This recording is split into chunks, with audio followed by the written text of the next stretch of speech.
by Dr. J. Haney, and then whatever topic you want, and your name and whatever topic generally comes up, okay? Okay. So this is going to be African Americans in the cities, and we've got the first 6 minutes of background, that kind of information, and you know, just the same kind of information you've been getting. Dr. Sanford. Okay. 1, 2, 3. Testing. 1, 2, 3, 4, 5. Testing. 1, 2, 3, 4, 5.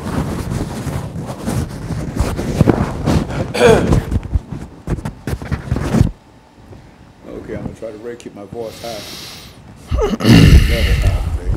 I hear you. Dr. Haynes, the TSU won their homecoming game? Yeah. They did? Almost lost it. I know. Yeah, you know. They did better than my MTSU. Oh, they lost. Oh. Uh-huh. It was a good game, though. Yeah. We played Vanderbilt this weekend. Yeah, that's what I understand. We're at Vanderbilt Stadium. Yeah, you play it there. It's their homecoming.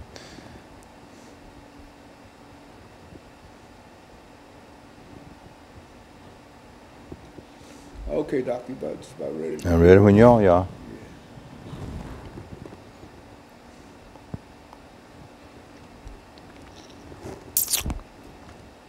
Yeah, I like your sociological information, man. That's a lot of good information. Oh, yeah. People can just listen to one of these 30 minutes. That's right. Yeah.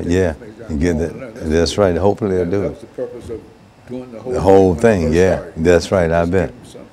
Something to listen to, and Yeah. a little bit of it, and write it down and go over it and see. If you go over and over and over this basic information, then you find out that a lot of other information start coming into it. That's right. You got to have something to start with. And so that's what we do. I had some struggle dealing with this. You remember Dr. Benke? Yes. Oh. Yeah, I remember him. Yeah. He didn't want you to do it. Isn't that something?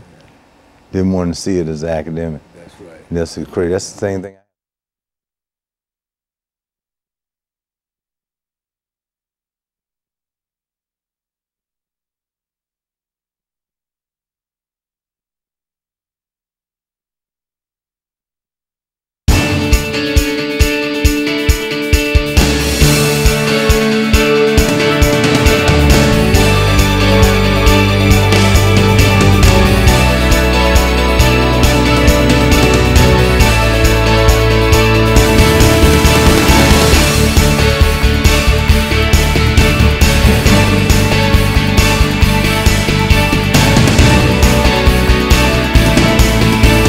Thank you and welcome to the show this morning. The topic this morning is African Americans in the cities, and we're fortunate to have with us to talk about the economic, political, and social situations of African Americans in the various cities throughout the United States, Dr. EKSanford. And of course, Dr. Sanford, you've been with us on many occasions, and as a matter of fact, that's why we keep inviting you back, because you've got a lot of good sociological, sound kind of sociological information that you're able to somehow bring it out of the classroom and put it into a practical kind of setting. Yes. In terms of how we might be able to deal with it. And it's very informative and instructive, you see. And so before we get into African Americans in the cities, let's have you to give us some information in reference to your background, education, experience. You know what we do in reference to that. Do that. Okay. Well, again, I'm Dr. EKSanford, and I really thank you again for being here today. I'm always enjoy it when I come. It's an excellent forum. I did my postdoc degree at State College, Pennsylvania, at Penn State, my doctorate degree at Howard University in Washington, D.C., which on today's topic, I would like to say that one of my specializations there was demography, which is looking at the demographic transition of how people may move from one location to another location. So I think it's very pertinent, as well as looking at issues related to crime and deviance within the larger urban areas of the United States, and how that manifested itself from an earlier period to the present. Prior to that, I worked with the national headquarters of the American Red Cross, where I was the evaluation specialist and doing HIV/AIDS education. We did the rollout of many programs that are still in existence here in America as well as abroad.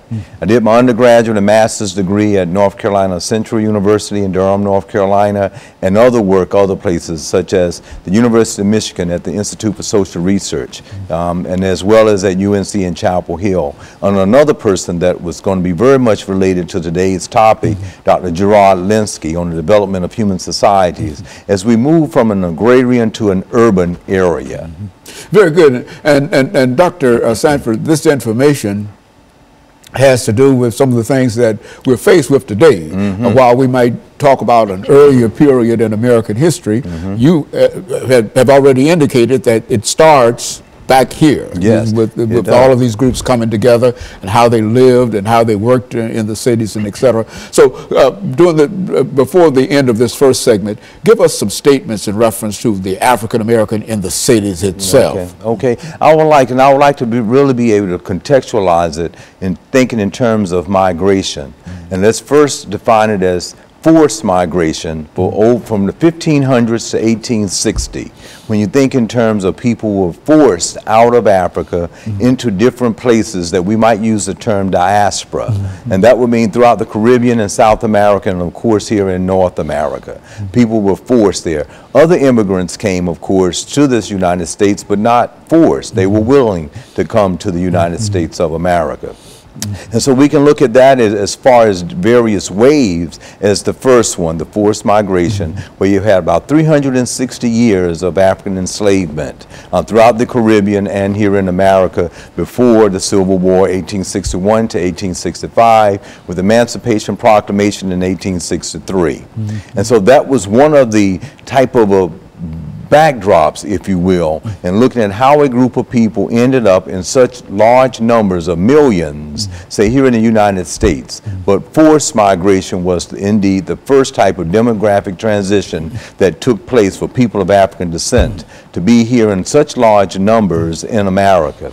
Primarily, as you may very well know, we always talk about where people came. The first place was in the ports in South Carolina, where millions were brought in at that earlier time of this first wave of the migration.